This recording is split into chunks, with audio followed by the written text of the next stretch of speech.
नमस्कार, मैं हूं शिखा और आप देख रहे हैं जीटीवी हिंदी न्यूज। आइए रुक करते हैं आज की ताजा खबर। पार्टी तालुका के अरनाला गांव में कांग्रेस आयोजित करेगी किसान खेत सत्याग्रह रैली। दक्षिण गुजरात में लगातार 14 वर्षों तक सरकार के खिलाफ अहिंसक आंदोलन चलाकर भूमिहीन किसानों को 1,40,000 हेक्टेयर जमीन खेती करने के लिए दिलाने वाले स्वर्गीय ईश्वर भाई देसाई और स्वर्गीय उत्तम भाई पटेल की अगुवाई में 1 सितंबर को किसान खेत सत्याग्रह रैली का आयोजन किया जाएगा। इस बार यह रैली कांग्रेस द्वारा पार्टी तालुका के अरनाला गांव में आयोजित की जाएगी। 1959 में शुरू हुआ ऐतिहासिक किसान खेत सत्याग्रह आंदोलन। 1959 में दक्षिण गुजरात में जमींदारों के कब्जे वाली जमीन पर घासिया भूमि पड़ी हुई थी। किसानों को यह जमीन खेती के लिए मिले, इस उद्देश्य से खेत सत्याग्रह आंदोलन चलाया गया था। स्वर्गीय उत्तम भाई पटेल और स्वर्गीय ईश्वर भाई देसाई ने किसानों की पहचान कर उनके नेतृत्व में अहिंसक आंदोलन किया। इस दौरान सरकार ने आंदोलनकारियों पर लाठीचार्ज समेत दमनकारी कार्रवाई की, लेकिन किसानों ने 14 वर्षों तक संघर्ष जारी रखा। अंततः इंदिरा गांधी की सरकार को झुकना पड़ा और किसानों को 14,000 हेक्टेयर जमीन आवंटित कर उसकी सनद दी गई। रैली का इतिहास और आयोजन स्थल। इस रैली के प्रमुख प्रेरणा स्रोत उत्तम भाई हरजी भाई पटेल वलसाड के सांसद और केंद्रीय ग्रामीण विकास मंत्री रह चुके हैं। उनके जीवनकाल में ये रैली डुमलाओ गांव में उनके अध्यक्षता में आयोजित होती थी। बाद में ये रैली पार्टी तालुका के अन्य गांवों में भी आयोजित की जाती रही।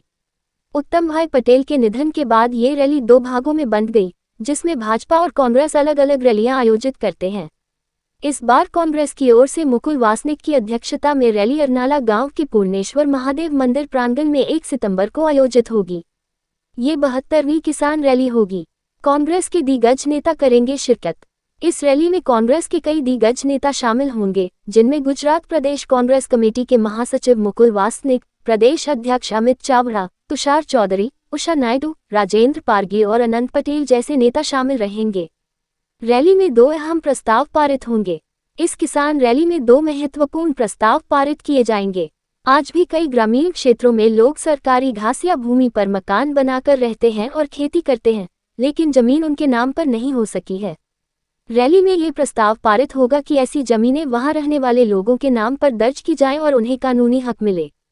वर्तमान सरकार जो सरकारी नौकरियों में युवाओं को 11 महीने के अनुबंध पर रखती है, उस कॉन्ट्रैक्ट व्यवस्था को खत्म कर ग्रामीण युवाओं को स्थायी सरकारी नौकरी दी जाए।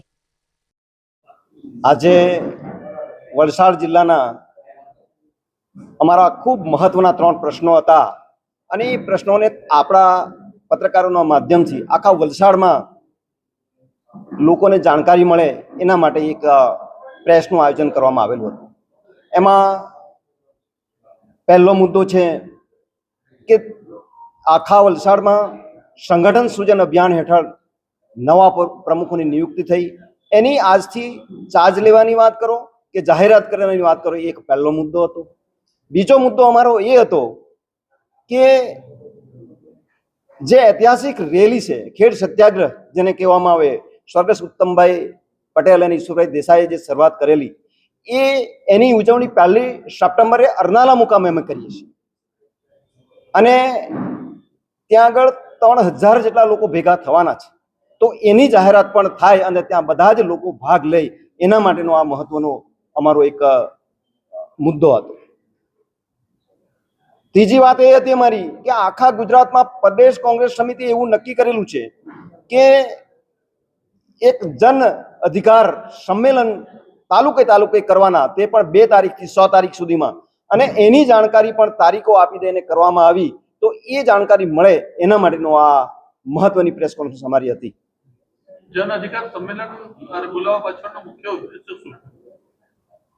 संगठन सृजन अभियान हेठळ जे आखा देशनी जे प्रक्रिया चाले छे, ए प्रक्रियामां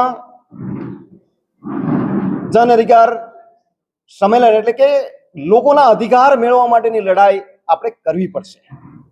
महत्वनी वात एवी छे के अत्यारे नाना नाना लोकोने जे मुश्केली छे, अत्यारे वोट शोर गद्दी शोરની जो प्रक्रिया चाले छे ने जे सूत्र राहुल गांधी आपने चलावे छे, तेमां पोतानो अधिकार આપણી પ્રજા ખોઈ બેઠી છે। કોકને કોક જગ્યાએ મતદાનના અધિકાર વિના પણ રહી શકે છે।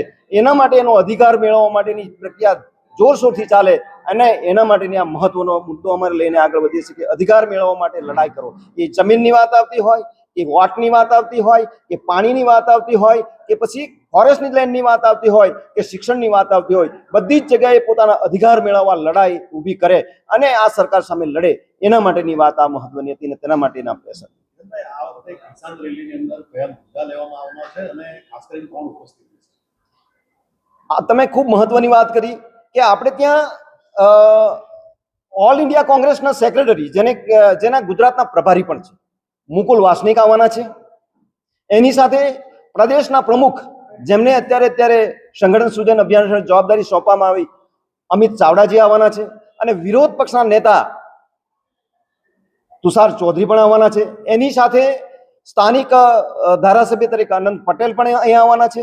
અને એની સાથે એસટી સેલના પ્રમુખ ગુજરાતના રાજેન્દ્ર પારગીકરને એ પણ ત્યાં આવવાના છે. એટલે કે મહત્વના આખા ગુજરાતના નેતાઓ આ રેલીમાં જોડાવાના છે. અને એના માટેના મુદ્દાની વાત કરીએ તો બે મુદ્દા મેં મહત્વના કીધા કે જે સરકારી સીટ હવે પછીના સમયમાં લોકોને મળવી જોઈએ એ મુદ્દાનો ઠરાવ કરીશું. અને બીજો મુદ્દો હતો કે આઉટસોર્સિંગના માધ્યમથી લોકોને જે સરકાર હેરાન કરે છે, નવા યુવા પેઢીને હેરાન કરે છે, એને કાયમી ધોરણે નોકરી આપવામાં આવે એના માટેની વાત અમે આ સંમેલનમાં કરવાના છીએ. ही ताज़ा तरीन खबरों के लिए बने रहिए हमारे साथ।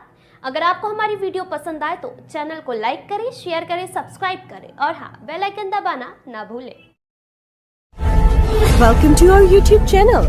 Don't forget to like, subscribe and share the video.